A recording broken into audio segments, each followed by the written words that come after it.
हे बघा आता आपलं मटण शिजलेलं आहे.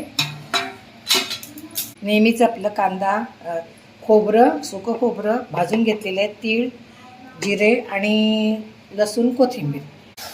हे बघा आपण जरा केलं आहे. आता आपण घरचा मसाला होममेड त्याच्यामध्ये मिक्स करायचा. आपला मसाला सर्व मिक्स झालेला आहे आणि मी ह्या पातेल्यात आता हा मसाला सर्व घालून त्याच्यावर येऊन सर्व मिक्स करायचे.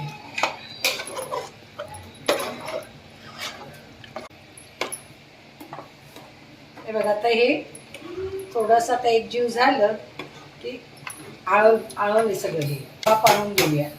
थोडीशी ग्रेव्ही ठेवली. हे बघा आपलं सुकं मटण आपलं तयार झालेलं आहे. आकाडमधलं हे पहिलं आमचं आकाड मटण आहे सुकं. आता हे तुम्हाला कसं वाटलं मला नक्की कमेंट बॉक्समध्ये कळवा. धन्यवाद.